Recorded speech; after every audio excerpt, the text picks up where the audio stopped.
घनघोर घटाटोप बरसात में समुद्र का निर्जन सुनसान तट बहुत ही भयानक लग रहा था। किनारे से टकराती कंटीली हवाओं के साथ विकराल लहरों का शोर रोम रोम को झनका रही थी। प्रेत सेना की तरह उमड़ते आ रहे काले बादलों के बीच काल सर्प की जिह्वा से लपलपाती कड़कती हुई बिजली हृदय गति को बढ़ा रहे थे। समुद्र के आसपास रहने वाले मछुआरों की बस्ती में शमशान की तरह शांति छाई हुई थी। सभी बस्ती वाले अपने घरों में दुबके पड़े थे। इसी बस्ती में शंकर मल्लाह का परिवार भी रहता था। परिवार में पति पत्नी और 12-13 साल का एकमात्र लड़का था। शंकर का जीवन जैसे तैसे समुद्र देवता की कृपा से चलता था। शंकर समुद्र से मछलियां निकाल कर लाता था और उसकी पत्नी सुनीता उसे साफ कर बाजार में बेच देती थी। उनका लड़का संतोष काफ़ी बीमार था। शहर के बड़े सरकारी अस्पताल में 2 दिन बाद उसके दिल का ऑपरेशन होने वाला था। ऑपरेशन तो सरकारी कोटे से फ्री में ही होना था, लेकिन बेड चार्ज और दूसरे खर्चों के लिए 25,000 रुपये जमा करने थे। कर्जा उधार लेकर उसने 15,000 जमा कर ली थी, लेकिन 10,000 का जुगाड़ नहीं हो पाया था। इसलिए वह बहुत परेशान था।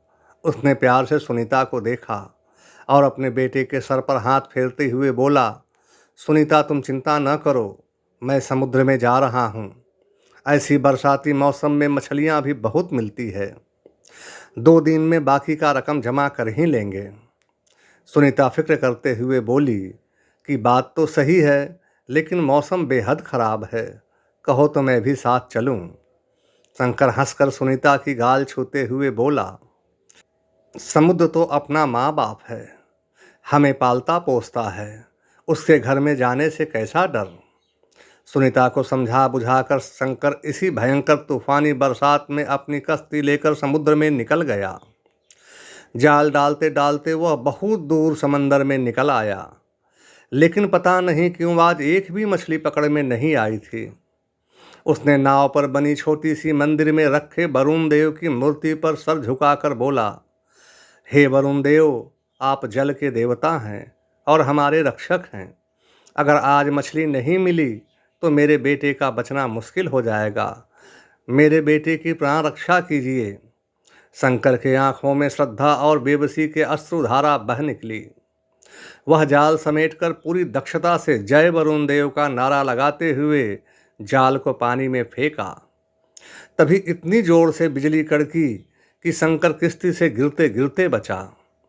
समुद्र के इस रौद्र रूप से वह बहुत डर चुका था। उसने लौटने का फैसला किया और जाल समेटने लगा। तभी उसके जाल में तेज हलचल हुआ। वह तेजी से जाल की डोरी खींचने लगा और जब जाल ऊपर आया तो वह बुरी तरह चिख कर सहम गया। जाल में एक बहुत ही सुंदर लड़की फंसी थी। उसका चेहरा तो आदमी का था, लेकिन कमर से नीचे का भाग मछली की तरह था। उसके रूप में इतना सम्मोहन था कि शंकर सम्मोहित हो पत्थर की मूर्ति बन गया।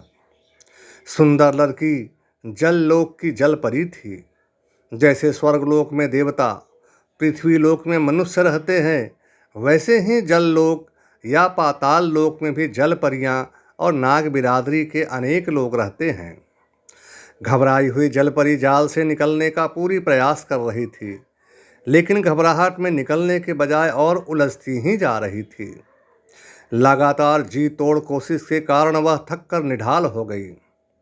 उसने बड़ी ही असहाय और करुण अवस्था में विनती भरी कातर नजरों से शंकर की ओर देखा। शंकर के अंदर का मल्लाह जाग गया। वह तेजी से सोच रहा था कि अगर इसे पकड़ लिया जाए तो रातों रात अमीर और प्रसिद्ध आदमी हो जाएगा। समुद्र के घर आंगन में रहने के कारण उसे मालूम था कि जाल में फंस जाने के बाद जल परी बेबस हो जाती है और उस पर काबू पाना एकदम आसान होता है। उसने जाल की डोर और कसना शुरू किया तो जल परी रोते हुए हाथ जोड़कर बोली कि मुझे छोड़ दो, मुझ पर दया करो। मेरे माता पिता मेरी राह देख रहे हैं। अगर मैं नहीं गई तो वे लोग भी मर जाएंगे। जलपरी के करुण कातर विनती और असहाय अवस्था पर शंकर का कलेजा मुंह को आ गया। उसके आंखों के सामने अपना मरणासन्न बेटा और पत्नी सुनीता का चेहरा दिखने लगा। उसने जलपरी को धीरज बंधाया और जाल की डोरी ढीली करने लगा।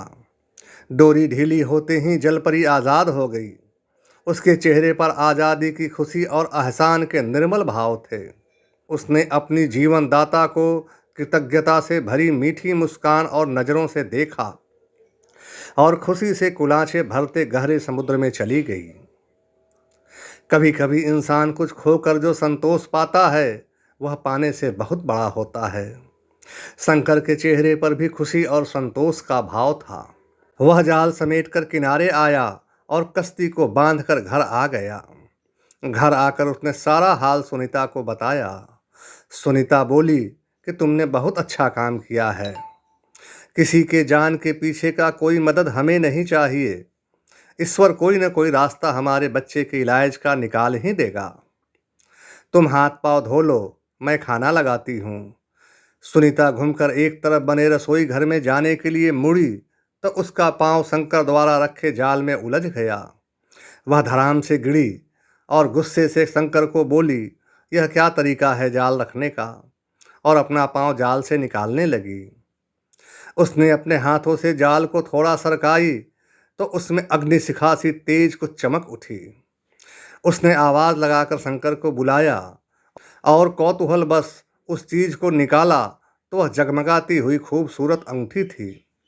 अंगूठी देखने में ही काफ़ी कीमती लग रही थी। शंकर ने सुनीता से बोला कि जरूर यह अंगूठी उस जलपरी की है जो मेरे जाल में फंस गई थी। दोनों ने आपस में सलाह मशवरा कर उसे आज ही सुंदर से बेचने को सोचा। परसों उसके बेटे के ऑपरेशन का आखिरी दिन था। जल देवता की कृपा समझ अंगूठी को एक फटे कपड़े में बांधकर सुनीता ने शंकर को पकड़ाकर बेचने के लिए बाजार भेज दिया। अंगूठी लेकर सुनील डरते सहमते एक सुनार की दुकान में गया।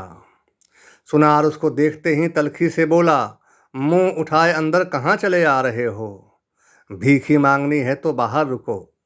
सर पे खड़ा होकर भीख मांगोगे क्या? सुनील सकपकाते हुए बोला, मैं भिखारी नहीं हूँ, मैं तो एक अंगूठी बेचने आया हूँ। सुनार को बकरा कटने लायक सही लगा। उसने मुस्कुराकर बोला, तो आओ बैठो साईं, लगता है बड़ी तगड़ी हाथ मारे हो, दिखाओ कहाँ है अंगूठी। सुनील चुपचाप कपड़े से अंगूठी खोलकर सुनार के हाथ में रख दिया। अंगूठी को देखते ही सुनार कांपने लगा। वह डरते हुए बोला, अरे साईं, यह अंगूठी नहीं, आफत की पुड़िया है। यह अनमोल है, इसे खरीदना सबके बस की बात नहीं है।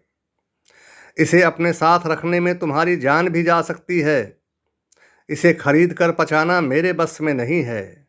यह अंगूठी तुम सड़क के ठीक सामने बने गिरधारी सेठ की स्वर्ण पैलेस नाम की दुकान है, तुम वहीं ले जाओ, वही इस चीज़ को खरीद सकता है। अगर अपनी जान की सलामती चाहते हो तो फौरन इसे बेचकर जान छुड़ाओ। अगर किसी की नज़र पड़ी तो बेमौत मारे जाओगे। उसने कांपते हाथों से अंगूठी सुनील को पकड़ाकर यहाँ से जल्दी जाने को बोलकर लंबी लंबी सांसें लेने लगा। आगे क्या सुनील स्वर्ण पैलेस में अपना अंगूठी बेच पाया? जललोक की अमानत गुम हो जाने के कारण जललोक की महारानी ने जलपरी को क्या सजा दी? क्या जलपरी अपनी अंगूठी वापस पाई? अंगूठी का क्या हश्र हुआ? अगर आप यह जानना चाहते हैं तो इसके आगे का भाग पढ़ें। धन्यवाद।